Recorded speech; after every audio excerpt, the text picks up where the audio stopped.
میت کی تعزیت۔ بیوی کا خاوند کے علاوہ میت کا 3 دن سوگ کرنے کا ذکر۔ حضرت زینب رضی اللہ تعالی عنہا نے فرمایا کہ میں نے حضور نبی اکرم صلی اللہ علیہ وآلہ وسلم کی زوجہ حضرت ام حبیبہ رضی اللہ تعالی عنہا کی خدمت میں حاضر ہوئی، جبکہ ان کے والد ماجد حضرت ابو سفیان بن حرب رضی اللہ تعالی عنہ کا انتقال ہو گیا تھا۔ حضرت ام حبیبہ رضی اللہ تعالی عنہا نے خوشبو منگائی جس میں خلوق یا کسی اور چیز کی زردی تھی۔ انہوں نے وہ خوشبو ایک لڑکی کو لگائی اور تھوڑی سی اپنے رخسار پر بھی مل لی اور فرمایا کہ خدا کی قسم مجھے خوشبو کی حاجت نہیں، لیکن میں نے رسول اللہ صلی اللہ علیہ وآلہ وسلم کو فرماتے ہوئے سنا کہ کسی عورت کے لیے یہ جائز نہیں جو اللہ اور قیامت پر ایمان رکھتی ہو کہ 3 دن سے زیادہ کسی میت کا سوگ کرے سوائے اپنے خامد کے۔ اس کا سوگ 4 ماہ 10 دن ہے۔ مذکورہ بالا احادیث مبارکہ سے 3 دن سوگ کرنے کا ثبوت تو واضح ہے، لیکن تیسرا، 10واں، 40واں دن شرعاً ضروری نہیں، نہ ہی امت پر بوجھ ہے۔ یہ عارضی طور پر اور انتظامی سہولت کے پیش نظر مقرر کیے جاتے ہیں اور اصالہ ثواب کی محفلیں ہیں۔ ایک مسلمان کے دوسرے مسلمان پر بہت سے حقوق ہوتے ہیں، جن میں بیمار کی عیادت کرنا، مر جائے تو اس کے جنازہ میں شریک ہونا وغیرہ شامل ہے، جیسا کہ حدیث مبارکہ میں ہے۔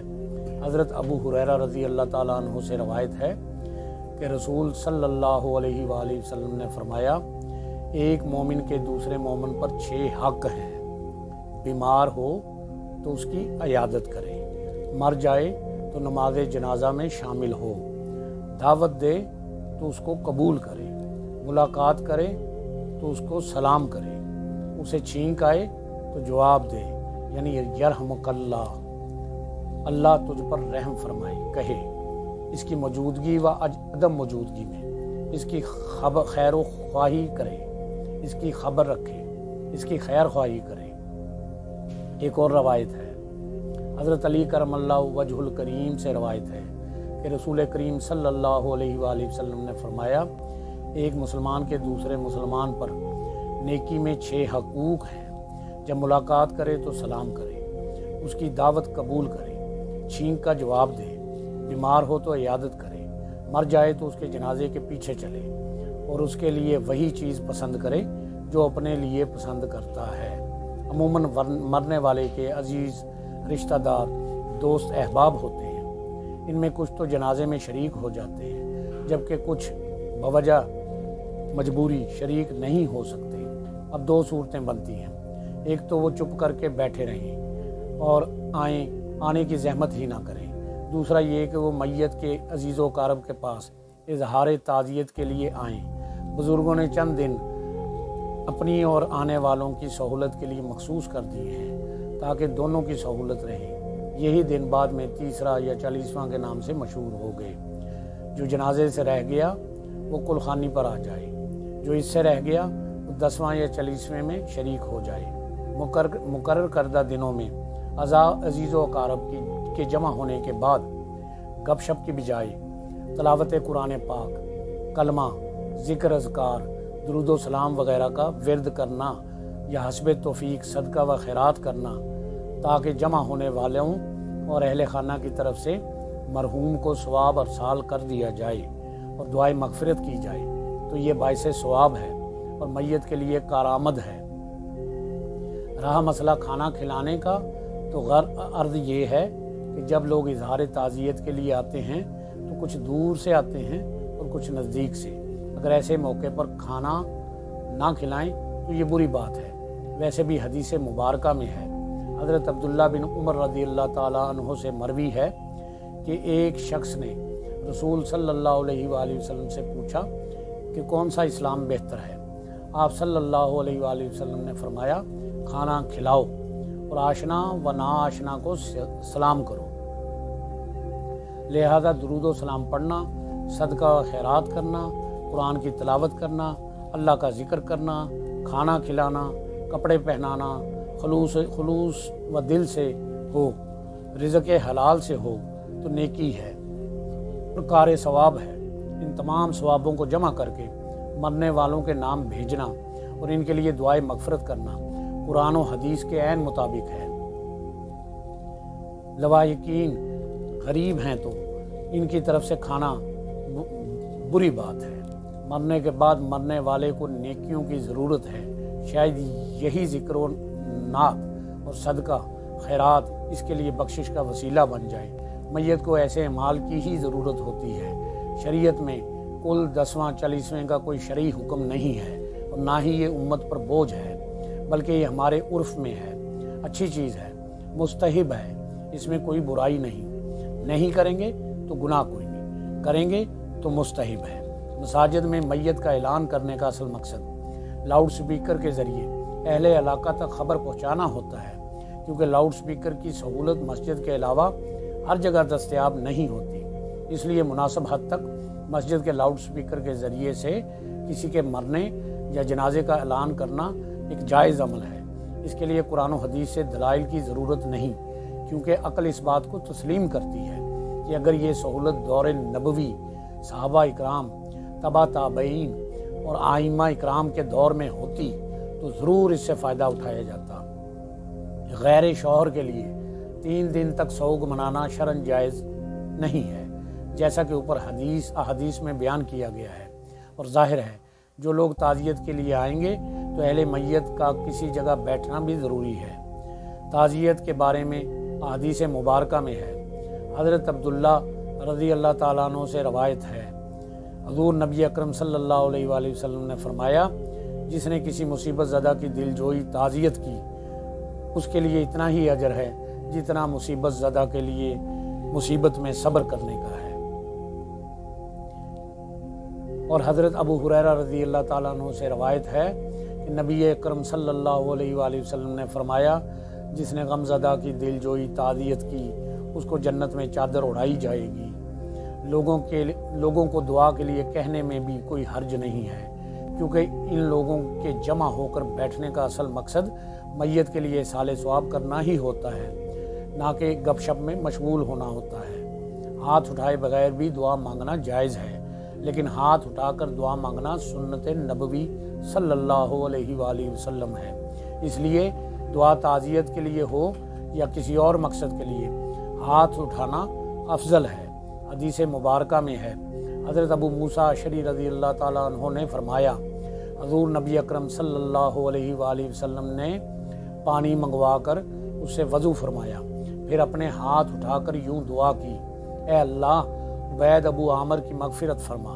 और मैंने आपकी बगलों की सफ़ेदी देखी। फिर दुआ की, ए अल्लाह, क़यामत के रोज़ अपनी मखलूक से उसका मर्तबा अक्सर लोगों से बुलंद रखना। एक रवायत में है, हज़रत उमर बिन खत्ताब रज़ी अल्लाह ताला अन्हु से रवायत है कि हज़ूर नबी अकरम सल्लल्लाहु अलैहि वसल्लम दुआ के लिए हाथ उठाते तो अपना चेहरा अक़दस पर फेरने से पहले हाथ नीचे ना करते थे। मज़कूरा बाला हदीस में आका अलैहिस्सलातु वस्सलाम से हाथ उठाकर दुआ मांगना साबित है और दर्जे ज़ेल हदीस मुबारका में हाथ उठाने की फजीलत बयान की गई है। हज़रत सलमान फ़ारसी रज़ी अल्लाह ताला अन्हु से रवायत है कि रसूल सल्लल्लाहु अलैहि वसल्लम ने फरमाया, बेशक तुम्हारा रब बड़ा हयादार है और करम करने वाला है। उसे इस बात से हया आती है कि उसके बंदों में से कोई दुआ के लिए उसके सामने अपने हाथ उठाए और वो उन्हें खाली उनमें खैरात डाले बगैर वापस लौटा दे। एक बात खुश गप्पियों में मसरूफ़ होना अहले मैयत की दिलजोई की बजाय बाइसे तकलीफ़ है, लिहाजा गपशप की बजाय तलावत कुरान मजीद, ज़िक्र व नात में मसरूफ़ रहें और मैयत के लिए दुआए मगफिरत करें। ये सब नेकी के काम हैं। अगर कोई करे तो बाइसे अजर व सवाब है और ना करने वाले को गुनाह नहीं है। लेकिन इनको बिद्दत और खिलाफ सुन्नत कहना सिर्फ एक जहालत है। ताज़ियत का मसनून तरीका यही है कि अहले मैयत को तसल्ली दें, इनकी दिलजोई करें, इनको सब्र की तलकीन करें और मौका की मुनासबत से चंद जुमले बोले जाएं। अगर कोई ज़रूरत हो तो हस्ब तौफीक पूरी की जाए। हदीस मुबारका में है कि नबी करीम सल्लल्लाहु अलैहि वसल्लम की साहबजादी का बेटा करीबुल मर्ग था, तो आप सल्लल्लाहु अलैहि वसल्लम ने ये पैगाम भेजा, जो लिया वो भी खुदा का है, और जो दिया वो भी उसी की मलकियत है।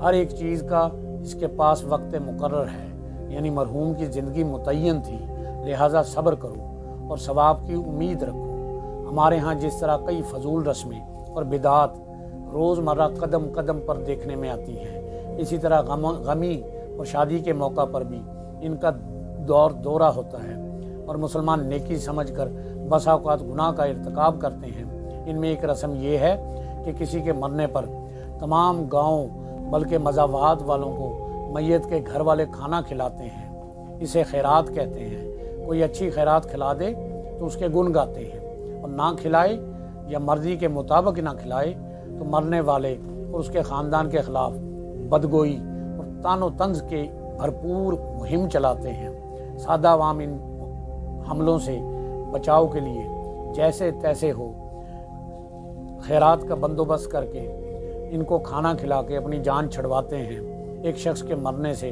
घर में क़यामत टूट पड़ती है, बीवी बेवा और बच्चे यतीम हो जाते हैं।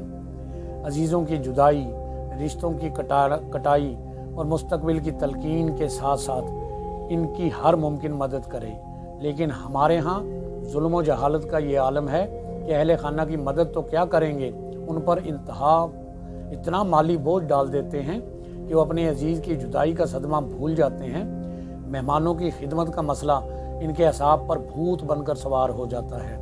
हमें कोई एहसास ही नहीं कि मरने वाले के बाद अहले खाना के लिए कितने मसले सर उठा चुके हैं। हमें इन मसाइल की तरफ भी ध्यान देना चाहिए, और अहले मैयत के खाने का इंतज़ाम हमें खुद करना चाहिए और ना कि वहाँ से खाना खाना चाहिए।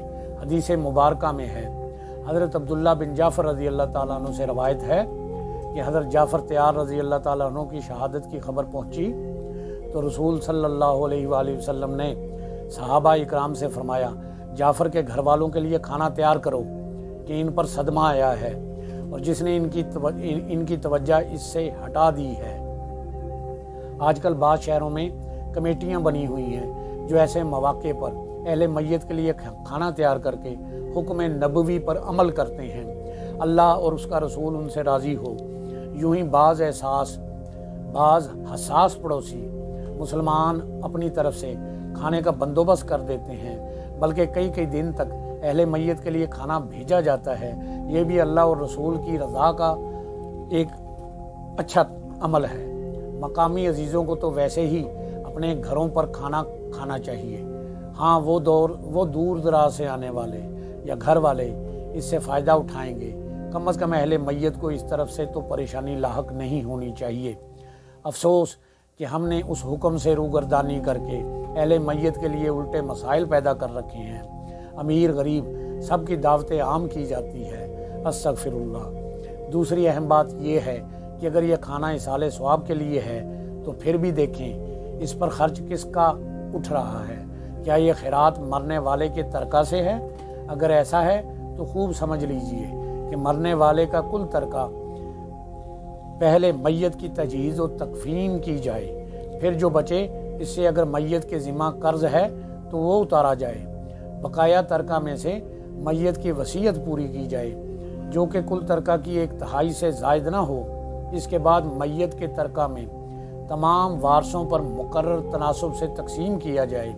मैयत के तमाम तरका में तमाम वारसों का हक होता है, और जब तक वो तमाम वर्सा इजाज़त ना दें आप इस जायदाद में कमी बेशी नहीं कर सकते। लिहाजा इस गैर मुनक़सिम जायदाद में से वारसों की इजाज़त के बगैर खैरात करना हराम है। इसमें कोई सवाब नहीं। अगर अहले खाना किसी वारस या बच्चों का हक नहीं मारते और अपनी जेब से करते हैं तो इसकी 2 सूरतें हैं। अगर खुशहाल हैं तो ऐसे मौके पर इसाले सवाब के लिए खाने पीने और कुरान खानी का इस्तेमाल करना नेकी है, गरीब परवरी है। इसका यकीनन मैयत को सवाब पहुँचेगा। और अगर गरीब व मसाकीन हैं और लोगों की देखा देखी ये अवाम के तानों से बचने के लिए या झूठी नाक बचाने के लिए कर्ज लेकर ये तकरीबात अंजाम देते हैं तो कोई नेकी नहीं, ये हमाकत और गुनाह है।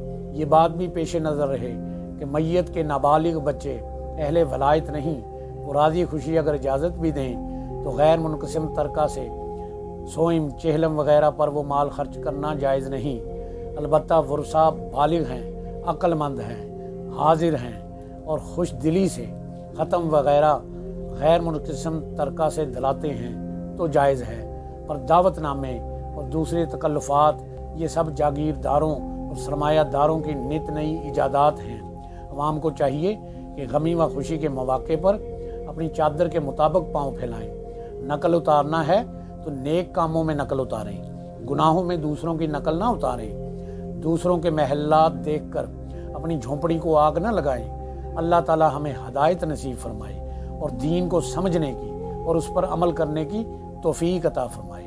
अगर मैयत साफ़ सुथरी हो और तलवियत मस्जिद का डर ना हो तो मैयत की चारपाई मस्जिद में रख सकते हैं, वरना नहीं। अगर कोई और जगह दस्तयाब ना हो और तलवी से मस्जिद का भी डर ना हो, यानी मस्जिद में मैयत को गुस्ल दे सकते हैं। मस्जिद में गुस्ल देने से मुराद वज़ू और गुस्ल खाने वाली जगह है, ना कि मस्जिद का हाल या सहन। अगर ख़तरा हो कि वहाँ गुस्ल देने से भी मस्जिद में बदबू फैलेगी या गंदगी का डर है तो फिर इसकी इजाज़त नहीं है।